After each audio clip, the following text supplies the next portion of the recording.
No? The killer was Thompson's accomplice. He had doctored the books. I recognised the Perry Mason theme when I was only 4 years old. At that time, I didn't understand what law was, didn't know how a courtroom worked, but that melody carved itself into my memory, standing on the same level as the Star Trek theme and the haunting beep of the Twilight Zone. It became one of the most stable sounds of American television childhood. But here is the truth that no child and very few adults ever knew. Behind that neat, orderly and safe-feeling television memory was a chaotic backstage that lasted for 9 years. From the fact that the man who had spent more than a decade in Hollywood playing murderers, monsters and disturbed figures became the most righteous and trusted lawyer in America, or that a core actor of the series was once fired because of a personal life scandal, and the network tried to erase his existence as if he had never been in that courtroom at all. Even the woman who appeared beside Perry Mason in almost every episode, the one many viewers once thought was merely intellectual decoration of the 1950s, was in fact the emotional anchor that kept the entire series from collapsing. It was Raymond Burr himself, many years later, who finally said, "What television of that era never had the courage to admit Barbara Hale did not act? She was Della Street." And today we will reopen the darkest and strangest backstage doors of Perry Mason 1957. 20. Barbara Hale, the only actress who stayed for the entire run of Perry Mason. Do you remember the calm gaze behind the secretary's desk? The person who always handed Perry Mason the right file at the right moment, as if she already knew which direction the trial was about to turn. Throughout American television in the 1950s, 1960s, something was extremely rare. A female actor not being recast, not being removed, not disappearing due to a script restructure. And that was Barbara Hale. She was the only actress who stayed with Perry Mason from the very first episode in 1957 until the very last in 1966. No interruptions, no replacements, no extended absence. This was almost unthinkable in the context of American television at that time, when female roles were often seen as supporting actresses were easily removed if they weren't popular enough, or simply replaced because producers changed their minds. But Barbara Hale's Della Street could not be replaced, because she did not only play a lawyer's secretary, she was Perry Mason's living memory, the one who kept emotional order amid tense courtroom battles. A rare character in the series who did not need to argue, did not need monologues yet, was always present when justice needed a quiet anchor. In a world of men arguing, accusing and revealing, Della Street was the one who did not need many words to still hold power. And that stability made the audience trust. Not only trust that Perry Mason would win, but trust that in this world there are still people who stay until the end. 19. William Tallman was fired because of a private life scandal. Do you still remember the face of prosecutor Hamilton Berger, the man who always lost to Perry Mason, yet never lost his composure, as if he was born to represent the other side of justice? Few people know that William Tallman, the actor who played prosecutor Hamilton Berger, was once abruptly fired by CBS right in the peak period of Perry Mason. The reason was not on screen but in real life. In the early 1960s, Tallman was discovered to be involved in a party where illegal substances were used. In the context of American television at that time, this was not only a scandal, but a career death sentence. CBS immediately terminated his contract, removed his name from the series, despite Hamilton Berger being one of the most familiar characters to viewers. But the story did not end there. The backlash from the audience was so strong that the network hesitated. Fans wrote letters of protest. They were not defending his private life scandal, but they would not accept a Perry Mason without Hamilton Berger. To them, justice could not exist without someone to represent the losing side. CBS eventually gave in. William Tallman was invited back, although his image was controlled more strictly than ever. The irony is Hamilton Burger never won against Perry Mason in the courtroom. But in real life, it was the audience who helped him win against Hollywood. 18. Perry Mason almost never lost a case because of politics. Do you still remember that familiar feeling when the entire courtroom goes silent? Perry Mason stands up and asks just one question, and every eye already knows the game is over. The statistics sound almost absurd throughout the Perry Mason series. Perry Mason almost never loses a case. Not wins more than loses, but wins so overwhelmingly that if you binge watch, you will start to wonder, what is the opposing attorney even there for? The answer is not found in the criminal script. It is found in the political context of post-World War II America. The 1950s, 1960s were a period when Americans were stepping out of war, entering the Cold War, and clinging to something extremely fragile, faith in the system. Television at that time was not only for entertainment, it was a tool to reassure society. And for the producers, allowing Perry Mason to lose a serious criminal case meant sending a dangerous message that American justice could be wrong. That was something CBS did not want viewers to even consider, not even once per week. Therefore, Perry Mason was built as a moral fortress.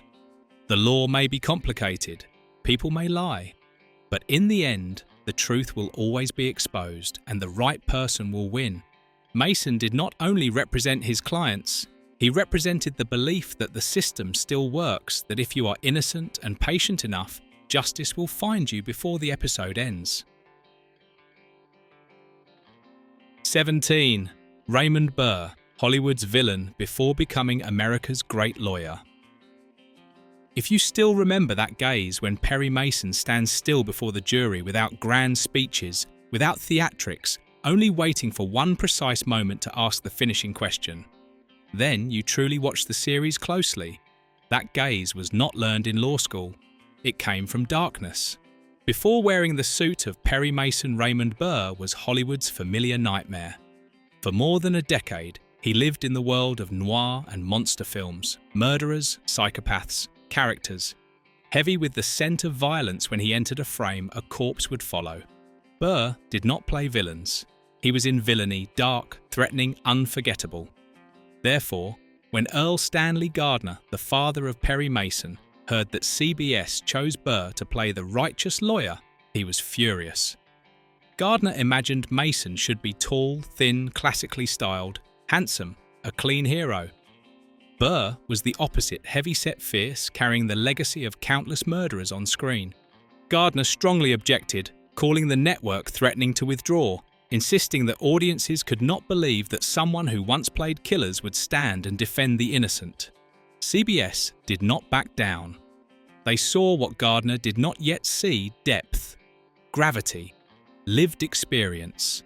Burr did not need to perform integrity. He understood wrongdoing in order to know what integrity is.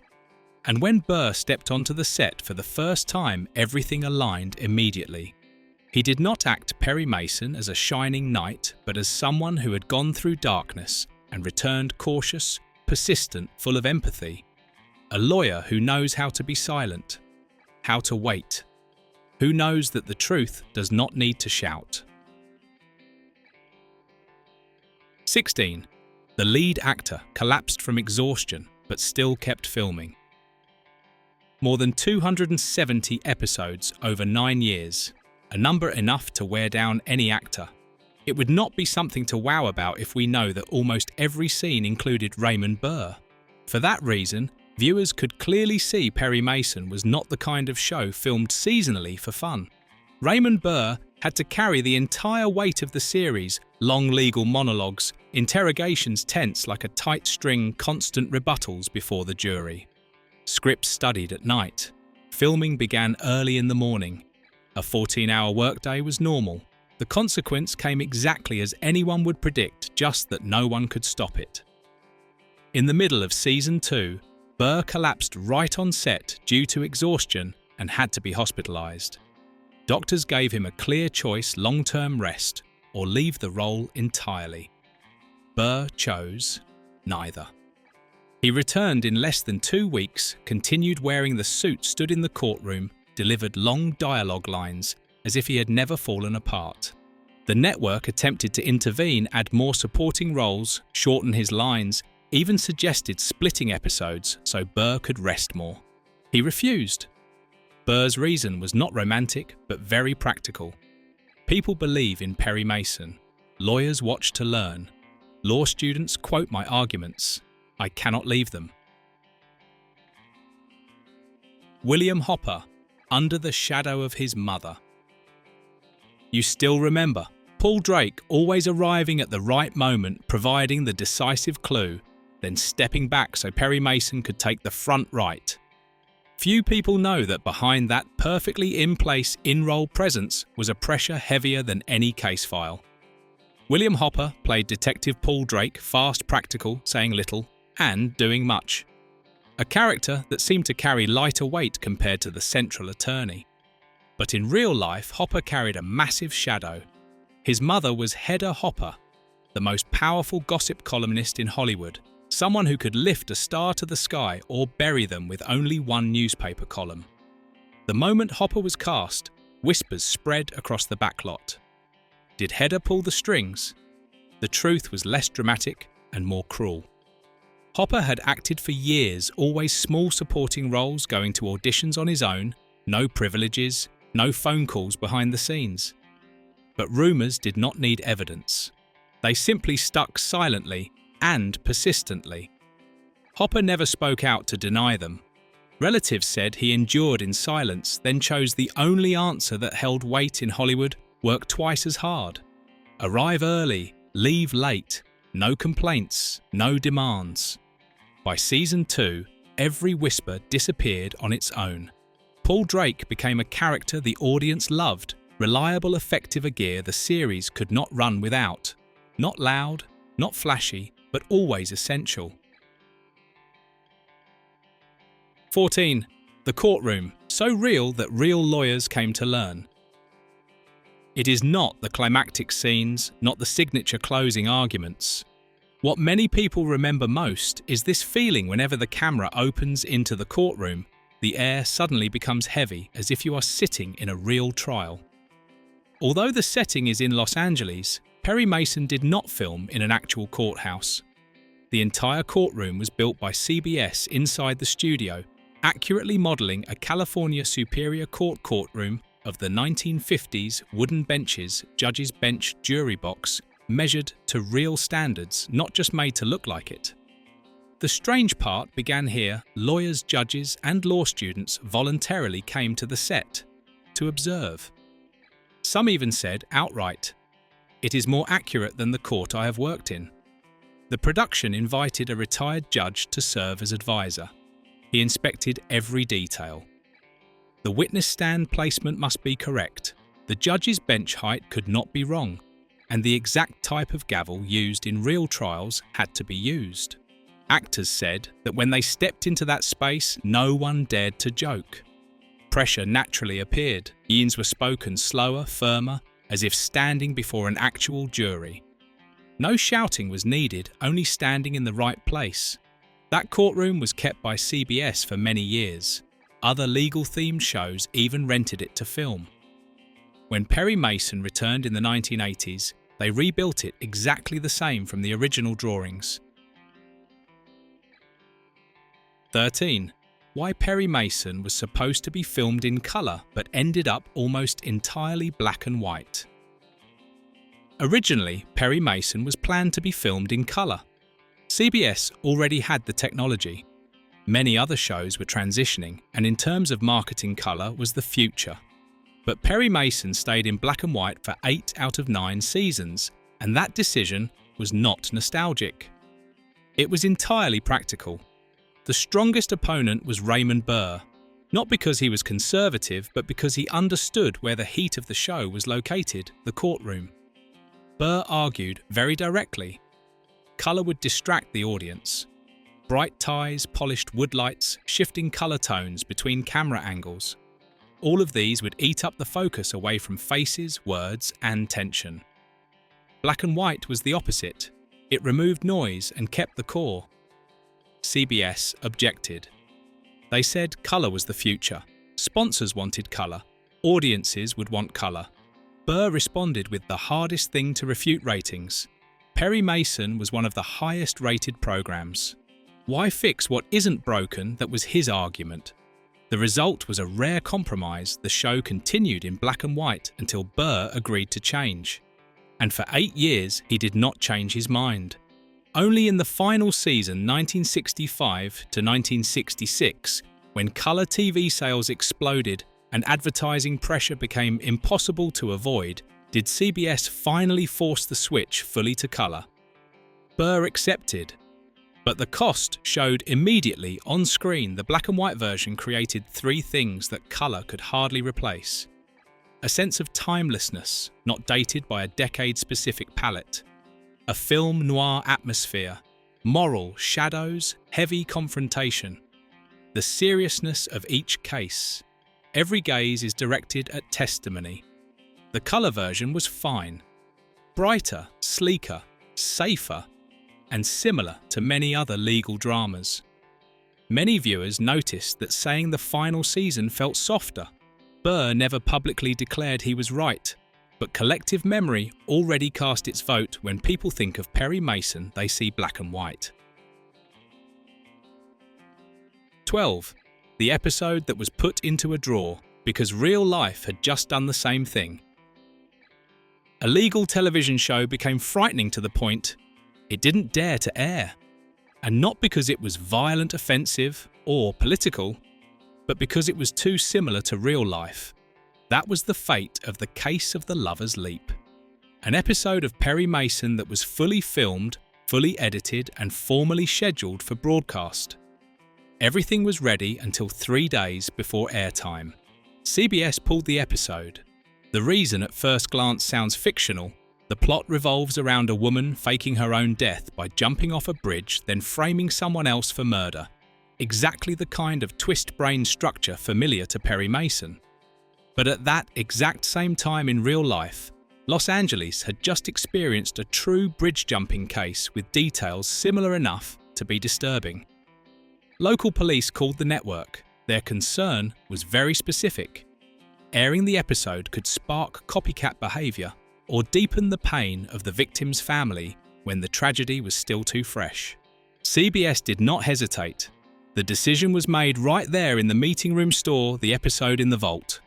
The time slot was filled with a rerun. Nobody on television mentioned it. They hoped viewers would not notice. But viewers did notice. Complaint letters began to arrive. Television critics buzzed with speculation. Even the cast was unclear. Raymond Burr later said he did not know the episode had been pulled until weeks later.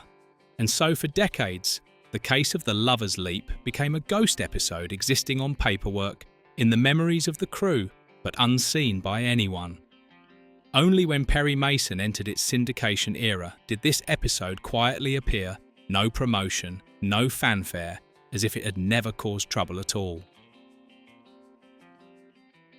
11. Behind the scripts, there was an entire team of real lawyers. Remember the moment Perry Mason stood up in the courtroom, adjusted his tie, and said a single objection that made the entire room fall silent. That scene looked smooth on screen, but behind it stood an entire team of real-life lawyers behind the camera. Behind every case of Perry Mason, there wasn't just a screenwriter, but a full legal department. They did things that were very non-cinematic, but extremely important, combing through each script to ensure the trial procedure was legally correct. Checking the laws and case precedents that were mentioned, confirming that every objection would be valid in real-life court, making sure the way witnesses were questioned, confronted and presented before the jury matched real courtroom practice. They didn't give notes for fun.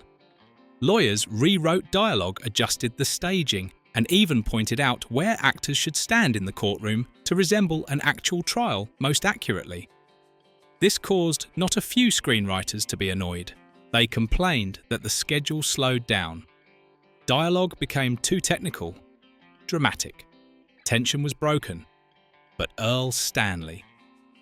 Gardner, creator of Perry Mason and also a practicing lawyer, did not compromise.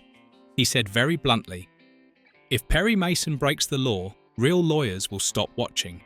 Law students will lose respect. And Perry Mason will no longer represent justice. Therefore, the legal team stayed. And the result is clear. Law schools used Perry Mason to teach courtroom procedure.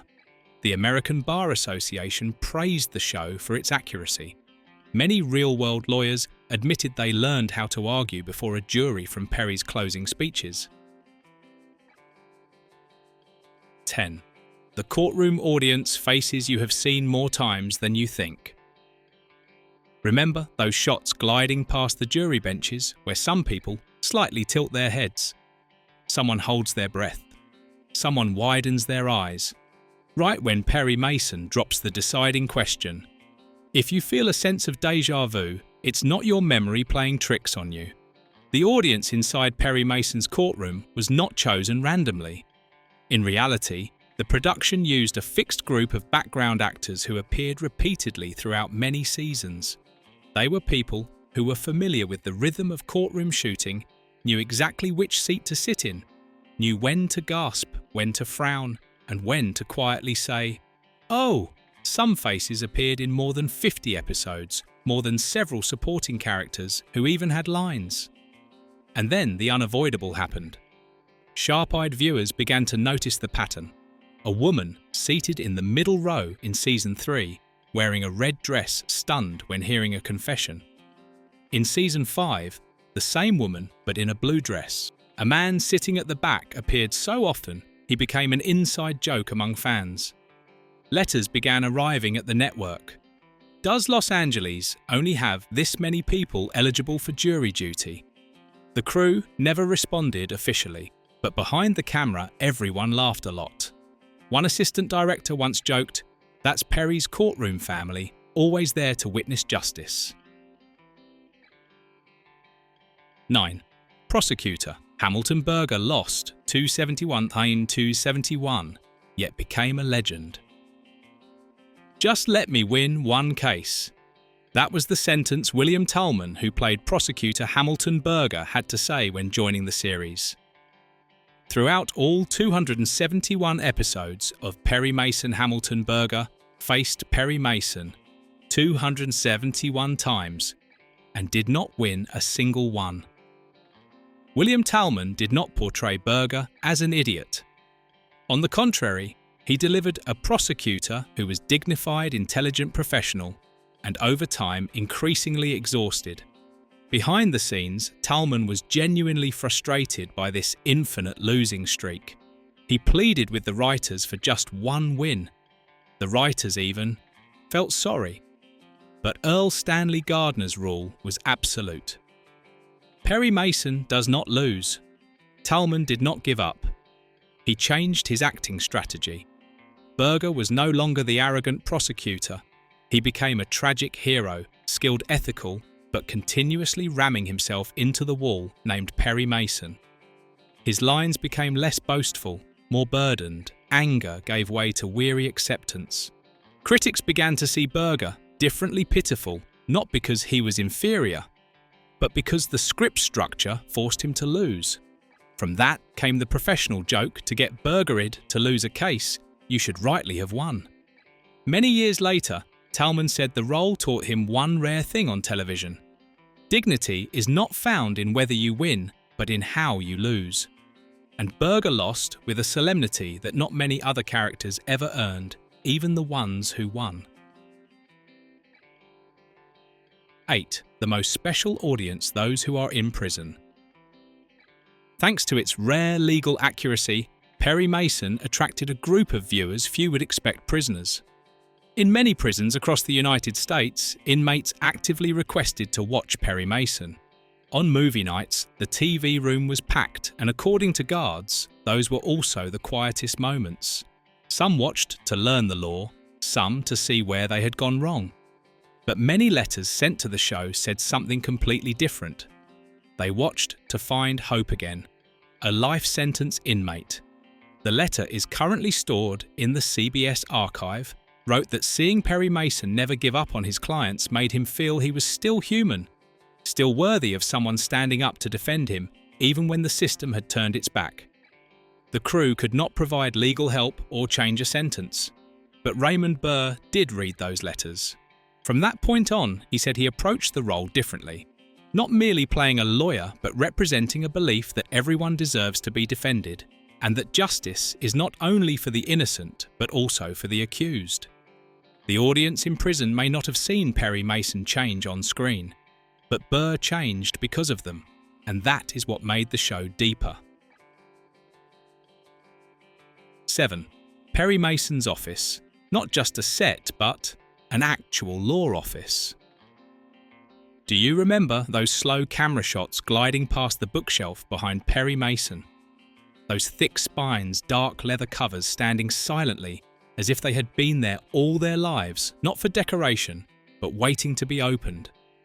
Perry Mason's office was designed based on the real workspace of a lawyer with bookshelves that were fully usable. And those books were not props. They were real law books. California state law, case law, legal encyclopedias purchased by the production from the estate liquidation of a lawyer who was about to retire. Hundreds of pounds of leather-bound books, some dating back to the 1920s. What was unexpected, the cast began to actually use them. Between takes, Raymond Burr pulled books down to read real cases. Barbara Hale studied California civil procedure. William Hopper looked up licensing law for private investigators. The atmosphere gradually turned into a silent competition who could find the strangest case, who could quote the most rare legal principle. The writers noticed and began adding those discoveries into the scripts. In one episode, the entire closing argument was based on a little-known property statute found by Burr himself in a case law volume from the 1930s. The legal advisors checked correct. The script used it as is. 6. The strange Fiji trip, when the Perry Mason cast actually settled a real dispute. Do you remember that feeling when Perry Mason stands silently for a few seconds before speaking in the courtroom, as if he is carrying the entire world on his shoulders? That moment, it turns out, once happened, in real life on a beach in Fiji with no cameras, no script. Between seasons 4 and 5 of Perry Mason, Raymond Burr organised a 2-week vacation in Fiji. He invited the main cast, several writers, and some crew members, more than 30 people in total. No filming, no work, just rest. On the 5th day, while the group was sitting on the beach, a local resident approached and asked, were they American actors? Then he asked them to resolve a land dispute between 2 families in the village. No lawyers, no court. Within a 200-mile radius, there was no one knowledgeable in law. At first, it sounded like a joke, but Burr did not laugh. He asked for more details. That night, under the palm trees, they held an improvised hearing. Burr served as mediator. Barbara Hale took notes. William Hopper investigated testimonies. William Tolman argued for fun, only using dialogue and reasoning. By midnight, the 2 families reached a settlement and accepted it. The villagers held a thank you celebration. When the group returned to Los Angeles, the story was kept quiet, too private, too hard to explain. Many years later, Burr said it was his favourite Perry Mason moment. Not an episode, not an award, but a beach in Fiji where justice was not written in advance, yet still happened. 5. The second most frequent face after the main cast, and living 2 lives at the same time. If you ever noticed, the man who always sat silently beside the judge routinely stood up to call the case, swore in witnesses, and then sat back down. You may have been looking at the same face for nearly 10 years without realising it. That was Lee Miller, the actor, who appeared the second most in Perry Mason, only after the main cast. He appeared in over 200 episodes, always as the court clerk. No personal storyline, very few lines, but never absent. The special part is this. Lee Miller did not play a court clerk. He was a real court clerk in real life working in Los Angeles. CBS hired him, at first, only to increase authenticity for the courtroom. No one expected that collaboration to last 9 years. During the day, Miller worked at the real courthouse. At night, he ran to the CBS soundstage to do the exact same job in front of a camera. 2 shifts, 2 worlds, almost no sleep.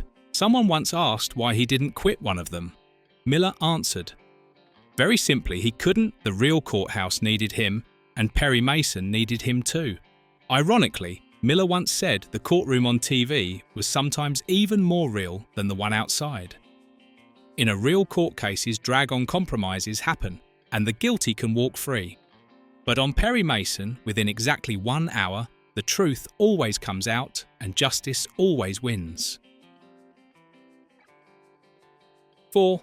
Why the show ended and not because it ran out of viewers. Perry Mason was not cancelled because of ratings. The irony is, it ended while it was still very strong. In its 9th season, the audience numbers were still stable. CBS wanted to renew. Sponsors were still there. From a business standpoint, there was no reason to stop. But Raymond Burr said no. After 9 years, Burr was completely exhausted, physically and mentally. A 14-hour shooting schedule every day, appearing in nearly every scene and pages of legal dialogue to memorize. His body paid the price: rapid weight gain due to stress, chronic back pain, doctors warning that if he continued, the consequences would be irreversible. CBS tried every way to keep him, reduce the number of episodes per season, reduce workload, even suggesting replacing Perry Mason with another actor. Burr refused everything. To him, Perry Mason was not a role that could be handed over. He stated plainly, if he could not continue, then the show should end, and it really did. The final episode aired on May 22, 1966. No grand finale, no emotional farewell, no dramatic closing scene.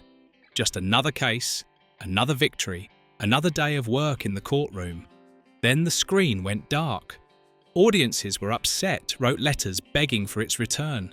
CBS considered spin-offs, but none stood. For nearly 20 years, Perry Mason disappeared from television. Until 1985, when Burr, after a long period of rest and recovery, agreed to return in a television special. Its success led to 26 more Perry Mason TV films across the next 9 years. 3. The mysterious pens behind it, and many of them were women. When audiences think of Perry Mason, they often think of the courtroom, the cold counter-arguments, and the moment the culprit collapses into the chair. But behind each of those cases is a lesser-mentioned truth. Many of the people who wrote them were women. In the 1950s, 1960s, television writers' rooms in America were almost entirely a male territory. Perry Mason was a rare exception. Earl Stanley Gardner actively invited female mystery novelists to join because he believed they brought something courtroom scripts desperately needed, but were often undervalued: psychological depth and subtlety in human motivation. Writers such as Marion Cockrell or Jackson Gillis, later associated with Columbo, built multi-layered cases overlapping false leads, compressed emotions, and suspects who were not boxed in as the villain, but appeared as human beings pushed into a dead end. Of course, they were not welcomed easily. Some executives doubted women could write courtroom scripts. Others advised them to write romance for something lighter. The female screenwriters answered by action, attending real court hearings, reading case law, interviewing defense lawyers. And ironically, the episodes they wrote were often the most praised for their humanity and persuasiveness. Gardner defended this team fiercely. When proposals arose to reduce their role, he was willing to threaten withdrawing the entire show. As a result, Perry Mason became one of the few series of that era that kept women in core creative positions for many years. Decades later, when female showrunners are no longer unusual people, look back at Perry Mason as early evidence the barrier was never ability, it was permission. And Gardner, in his quiet way, opened that door long ago. 2. A line repeated more than 400 times and became a moral meme. Do you remember the moment when the entire courtroom suddenly went silent? The camera stopped on Perry Mason's face and someone lowered their voice, almost whispering, "Not objection. Not a legal climax, but an apology." The most frequently repeated line in Perry Mason is not familiar legal phrases, but "I'm sorry, Mr. Mason." It appears from the mouths of many people suspects who have been cornered, witnesses who realise they have lied, victims who carry guilt, and sometimes even Hamilton Berger muttering it after losing yet another case. Writers estimate that throughout all 271 episodes, this line is spoken more than 400 times. So many that it became a cultural mark mocked, parodied by comedians, remembered by audiences. But that repetition is not accidental. It has a very clear function to affirm that Perry Mason is not only a lawyer who wins cases, but a moral authority. Characters don't apologise because they lost an argument, but because they have disappointed someone who represents justice. Raymond Burr understood that. He never acted those moments as triumph. On Perry's face, there is always fatigue, disappointment, and a hint of sadness, as if each confession is another piece of evidence that people have hurt themselves before they hurt the law. Therefore, Perry Mason is not a story of crushing the guilty. It is where victory always carries the weight of moral failure. 4 simple words. "I'm sorry, Mr. Mason" encapsulate all of that. And decades after the series ended, the line still lives on as a way to acknowledge that we are not only wrong in law, but wrong with ourselves. 1. When Perry Mason ended, the real legacy had only just begun. When Perry Mason aired its final episode in 1966, it did not close a story. It triggered a cultural chain reaction that lasted for decades. First was the professional influence. Many viewers who watched Perry Mason as children later became lawyers, judges, and law professors. For them, Perry was not only a television character, but a moral model. A defense attorney is not someone who exploits loopholes, but the person who stands between the individual and state power, forcing the truth to be revealed. Surveys among American legal professionals many years later showed that a significant percentage of lawyers over age 50 acknowledged the show as their initial inspiration. Law schools recorded increases in enrollment during the years the series aired. Even today, many procedural classes still use Perry Mason episodes to illustrate courtroom processes. The paradox is that Raymond Burr never studied law, never stood in a real courtroom, yet he received more honorary law degrees than many real-life judges. The reason is clear. Burr did not play a lawyer. He played faith in the law. Perry Mason on screen did not win by tricks, but by patience, listening, and moral responsibility qualities. Society wants to believe exist within the justice system. The deepest impact lies in the layer of public belief. For 9 years, the series planted a persistent message: justice is worth pursuing. Truth can be found. And a good defense attorney is someone who protects people even when it is uncomfortable. When millions of people share that belief over a long period of time, fiction begins to shape social expectations, and those expectations then feed back into the legal profession itself. So what about you? Which moment from Perry Mason, 1957, is the one you remember most? Leave a comment.